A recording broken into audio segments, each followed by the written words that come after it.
लेकिन ये सैलाब, ये तबाही इतनी ज्यादा कुछ ही सेकंड्स के बीच सब कुछ अपने साथ ले जाती है। महज 35 सेकंड का ये पूरा वीडियो है और इस पूरे 35 सेकंड में सब कुछ खत्म हो जाता है। वो घर खत्म हो जाते हैं, वो लोग खत्म हो जाते हैं, वहां पर जो गाड़ियां खड़ी हैं कुछ पता नहीं चलता और सिर्फ बचता है तो मलबा, और ऐसा मलबा जिसके बीच से निकल पाना किसी के लिए भी मुमकिन नहीं है। हालांकि इसी मलबे के बीच एक शख्स निकलता हुआ प्रीति नजर आया और जाहिर सी बात है किस तरीके से वो अपनी जान बचाने की ही जद्दोजहद कर रहा था कि वो एक ऊपरी मंजिल की तरफ शरण लेना चाहता था। लेकिन इस बीच वही तस्वीर भी अब आपके सामने है जिसका मैंने जिक्र किया। एक तरफ पानी का ये तेज बहाव जिसमें सब कुछ बह गया, लेकिन उसी पल के थमते ही ये देखिए वो तस्वीर सामने आई जिससे साफ है कि कैसे पूरा इलाका, कई किलोमीटर का ये इलाका पूरा मलबे की चपेट में है। यानी यहाँ पर पानी के तेज बहाव के साथ बैठा मलबा सब कुछ जमींदोज कर चुका है। इस बीच एक वो शख्स जो किसी तरीके से खुद को बचाने की कोशिश करता दिखा। समीर, ये तस्वीरें वाकई डरा देने वाली हैं और इन तस्वीरों को देखकर आप अंदाजा लगा सकते हैं कि यहाँ पर मौजूद लोगों पर बीती क्या है। और एक के बाद एक लगातार हादसे की खबरें सामने आ रही हैं। नैनीताल से हल्द्वानी जाने वाली जो सड़क है वहां पर भी लैंडस्लाइड हुई है, ये खबर सामने आ रही है। और आप देखिए 5:40 लगभग होने जा रहे हैं और थोड़ी देर में अंधेरा होना शुरू हो जाएगा और उस वक्त रेस्क्यू ऑपरेशन में लगे लोगों को कितनी मुश्किलों का सामना करना होगा इसका हम और आप अंदाजा लगा सकते हैं, क्योंकि हालात बद से बदतर होते हुए नजर आ रहे हैं इस पूरे इलाके में। ये तस्वीरें आपको दिखा रहे हैं और इस तस्वीर में दरअसल आपको समझ आएगा कि उत्तरकाशी में त्रासदी कैसे आई। सबसे पहले बादल फटा, लोगों को खतरे का एहसास होता उससे पहले ही पानी और मलबा तेज रफ्तार के साथ गांव की तरफ बढ़ने लगा। रेस्क्यू ऑपरेशन जारी है।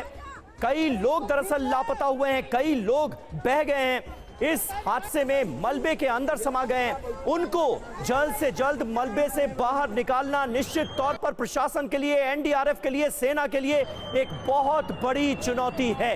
हेल्पलाइन नंबर जारी किए गए उनके लिए जिनके अपने लापता हैं, उनके बारे में कोई पता लग नहीं पा रहा है। कई लोग ऐसे हैं जो लापता हैं, कई लोग मलबे में दबे हुए हो सकते हैं, कई लोगों की जानें गई हैं, लेकिन अभी ठीक आंकड़ा भी सामने नहीं आया है, क्योंकि प्रशासन की इस वक्त सबसे पहली प्रायोरिटी, सबसे बड़ी प्राथमिकता यह है कि जल्द से जल्द जो लोग इफेक्टेड हैं उन तक न सिर्फ पहुंचा जाए बल्कि उनकी जान बचाने की कोशिश शुरू की जाए। हालांकि इस बीच लोगों के बीच अभी भी डर है, खौफ है, क्योंकि अभी भी बादल फटने की घटनाएं जिस तरीके से सामने आ रही है। बड़ी खबर है, उत्तरकाशी में 3 जगहों पर बादल फटने की घटना, जहां धराली, सुखीटॉप और हर्षिल में बादल फटा है। और इस बीच आपको हम लगातार इसी बड़ी खबर पर एक जानकारी दे रहे हैं, क्योंकि अब केंद्र ने भी हर संभव मदद का भरोसा दिया है। प्रशासन ने हेल्पलाइन नंबर जारी कर दिए हैं। नैनीताल से हल्द्वानी जाने वाली सड़क पर लैंडस्लाइड को लेकर भी खबर है। हालात को देखते हुए इस वक्त मौके पर ज्यादा से ज्यादा टीम्स को रवाना किया जा चुका है,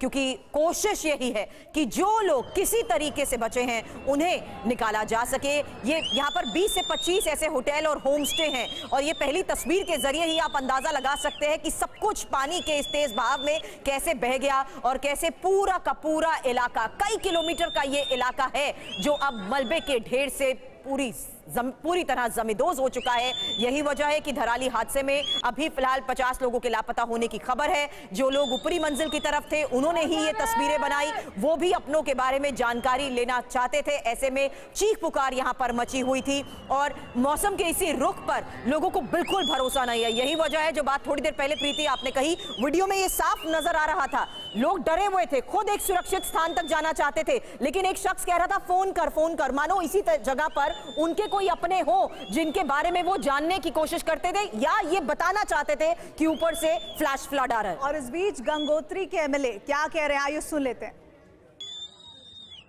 धराली में खीर घाट के ऊपर बादल फटने से धराली गांव के नीचे वाला पूरा हिस्सा और बहुत प्रलय का वहां पे जो है मंजर जो हुआ है और तत्काल जो मुखबा वालों ने तत्काल जो है सूचना दी और मैंने तत्काल जो है माननीय मुख्यमंत्री जी जो अभी त्रिपुरा में हैं उनको तत्काल सूचना दे दी है।